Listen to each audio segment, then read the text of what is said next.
Hey there, Pastor Rob here. This upcoming week, we're going to be looking at a passage in Ephesians chapter 2, verses 11 through 22. And what I want to do in the next few minutes together is I want to take you through this passage and kind of walk you through it as if we were just doing a Bible study on it. And you're going to get kind of a little glimpse into how to study a passage and some of the things to look for. The way that we do this, we're always interested in what did the original author intend to say. We're always trying to figure out how is he using his words, how is he using language, how is he using sentence structure, all those kinds of things in order to communicate his point. That's our main goal. And so to do that, we pay careful attention to the way that language is used. So what I've done here, I have put out our text and I've kind of laid it out on really on a blank canvas. And I've already done some of the tricky work. I've already kind of laid it out really phrase by phrase, and you'll see what that looks like in just a moment. What we're going to do now is I'm going to walk you through the passage and I'm going to highlight a number of what I think are important words and important ideas.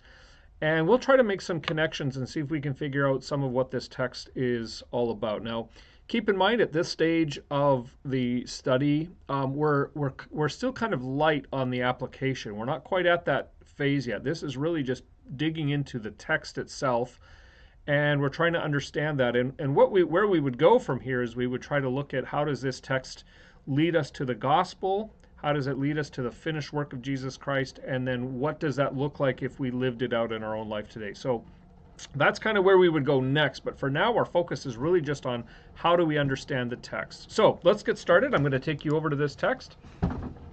Here we are. You can see that we have the text open in front of us. And one of the first things that we're going to pay attention to is this word here, therefore.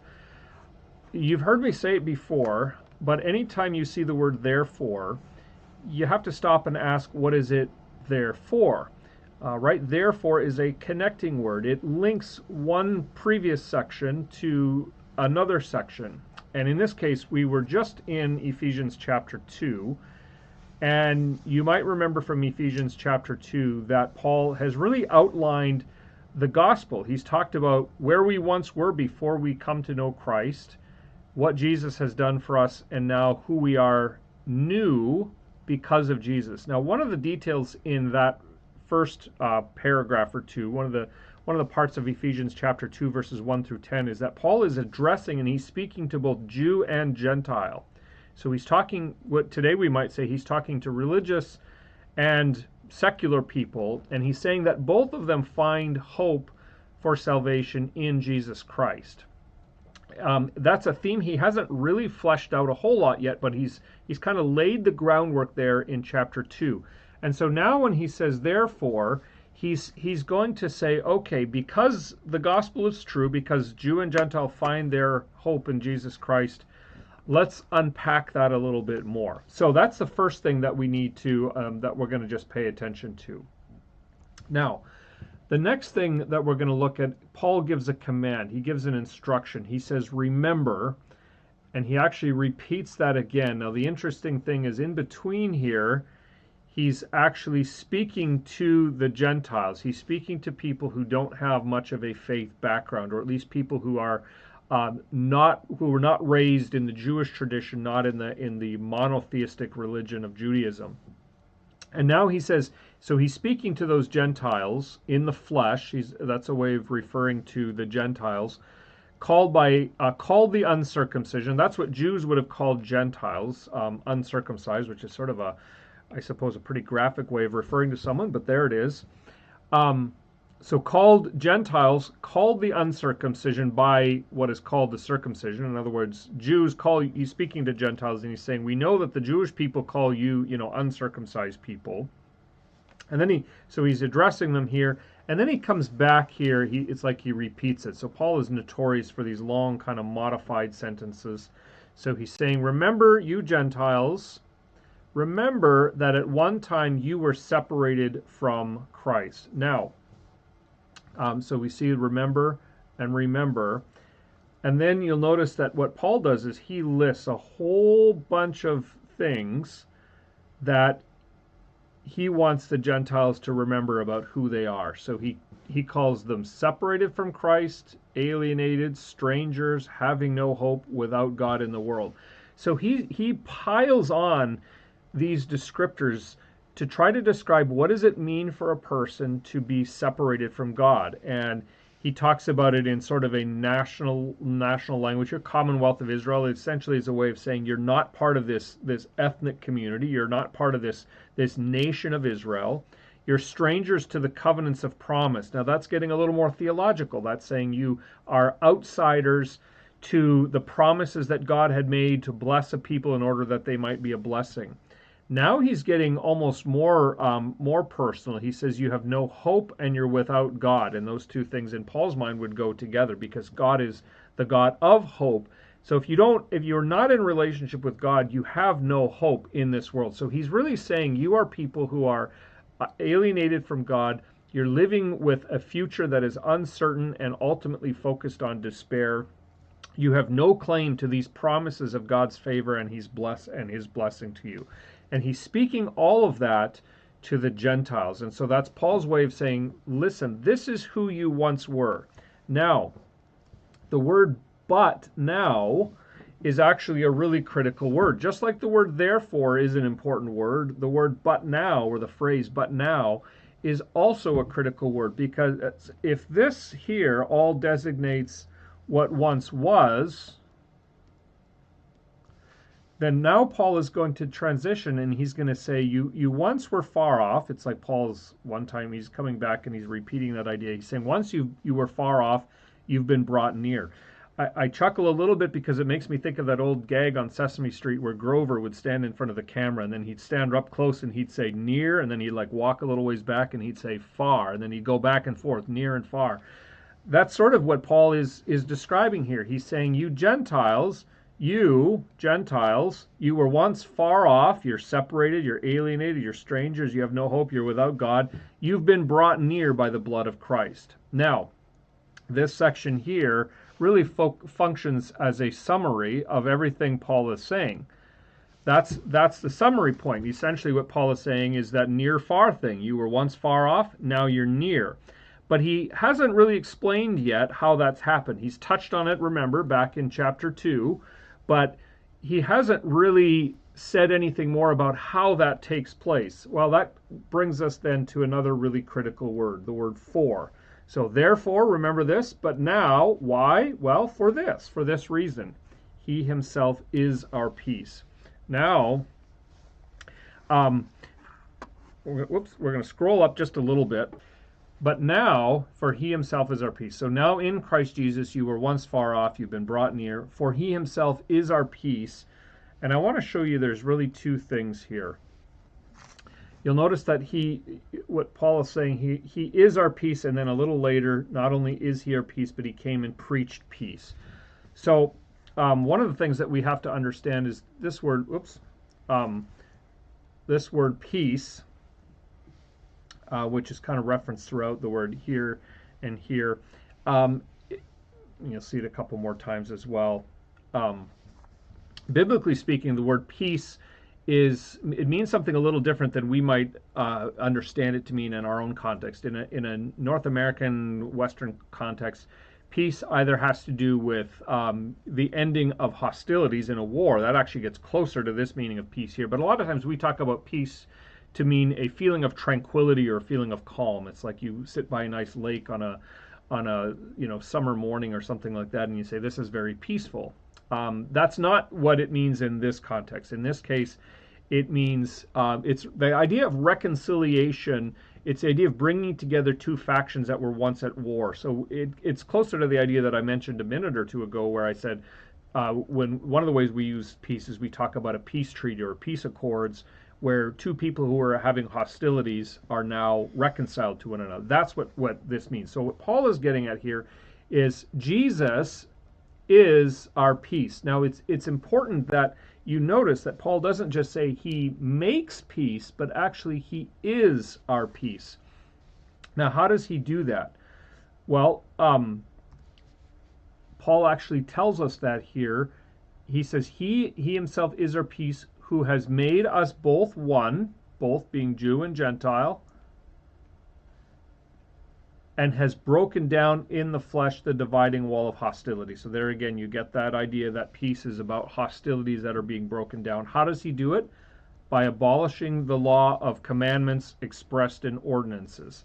What he's referring to there, he's talking about how the work of Jesus included fulfilling the law, rendering obedience to the law in its entirety and its fullness, and then being punished for it. And his punishment was also a fulfillment of the law, because he was being punished for those who were guilty. So the punishment of the law is fulfilled, as well as the righteousness of the law is fulfilled.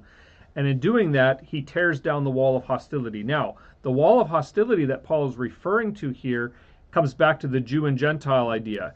Paul is saying that Jew and Gentile are reconciled together. Now, what he's getting at is really what he's trying to say is that there's one way of peace, whether you're a Jewish person or whether you're a Gentile, whether you're a very religious person or whether you're completely irreligious and secular. He's saying the way of salvation is the same in both cases. It's not for the religious person who might think, well, if I just follow the rules and if I can kind of climb my way up to God through my obedience.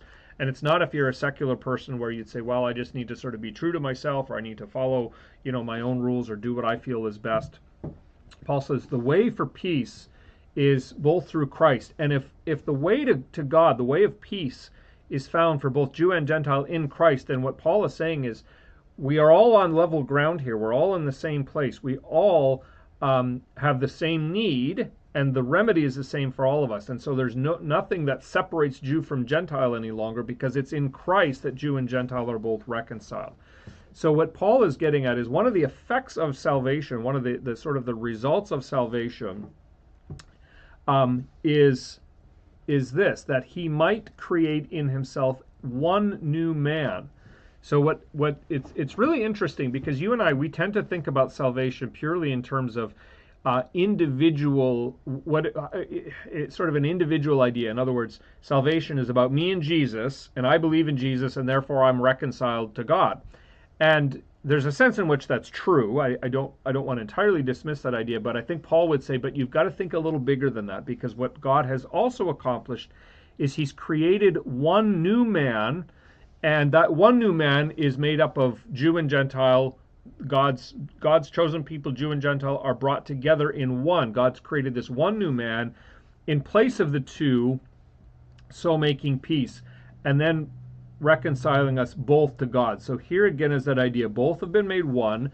God has created this new body of people, this new gathering of people, Jewish and Gentile people, joined together as one body, and that one body then is reconciled both are reconciled to God in one body through the cross, thereby killing the hostility. So what Paul is getting at here, he's trying to help us see the far-reaching effects of salvation. Yes, it has to do with our relationship with God. Yes, it has to do with the fact that it's through Christ that we have peace with God and we are saved from our sin. But Paul wants us to think bigger. He wants us to consider what are the effects on relationships between groups of people that were formerly not only different, but formerly at odds with one another, formerly enemies of one another. And what Paul is saying is that what God has done is to deal with that in Jesus Christ. Now, I said this earlier, there's really two things that Paul says here. The first one is that he is our peace, which we looked at. Now we're going to look at the second thing, which is here, that he preached peace as well. So let's scroll up a little bit. So here's that second part. He came and preached peace to you. So not only is he our peace up there, but he also preached it. The message that Jesus came to bring, the message was one of salvation and reconciliation to those who were far off and those who were near. And that, again, takes us back up a little bit further. We won't bother to scroll up there, but a little bit earlier, you remember Paul was talking about those you were far off. Once you were alienated, once you were strangers, and now he's saying, okay, once, you were far off, and now you've been brought near. But he says, both of us, we both have access in one spirit. The result of this, so he's saying that the message that Jesus came to bring was that message of reconciliation. But then notice what he says here. He comes back, and he comes back to that idea of aliens and strangers, You're no longer aliens and strangers, but now fellow citizens, members of the household, built on the foundation. So what Paul is he's revisiting that language that he started with earlier in the text, where he's talking about, you once were aliens and strangers. You were strangers to the covenant, separated from Christ, having no hope. Now he's coming back and he's revisiting that, and he's showing that that's not the case anymore. You've been brought near and joined to this one new body, reconciled in that one body through Jesus Christ to God. Now it's like everything sad has come untrue, to use the words of Tolkien. He shows us that now we're fellow citizens with the saints, so Jew and Gentile together, members of the household of God, new family, built on the foundation of the apostles and the prophets, with Christ being the cornerstone. So you're part of this whole new structure, this whole new body that Jesus is building. And even it says there, in whom the whole structure being joined together grows into a holy temple in the Lord. Paul is revisiting there a little bit of what he said in Ephesians chapter 2, verse 10, where he talks about being saved for the purpose of doing the good works prepared in advance. You've been joined to this new temple, created to do these good works. And again, being built together in a dwelling place for God by the Spirit. So, there you have it. Now, all we've done so far, we've really just kind of walked through the text. Where we would go from here is we'd start to think about, what are the implications of this? What does this actually look like when we think about day-to-day life? What does it mean, and what is the means of reconciliation, of bringing together different groups of people who maybe for other reasons would have been at odds with one another? The text we haven't fleshed that out yet. We've really only just started. We've just kind of dug into the passage.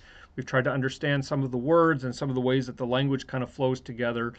And then from there, we begin to ask that question. So what does this look like? Not first century Mediterranean, Greece, Ephesus, but what does it look like 21st century Salem, Oregon, United States, Western culture, or wherever? That's where we would go next. But guess what? You're going to have to wait for the sermon, for the message, to hear that. Thanks for watching me today, and we'll see you next time.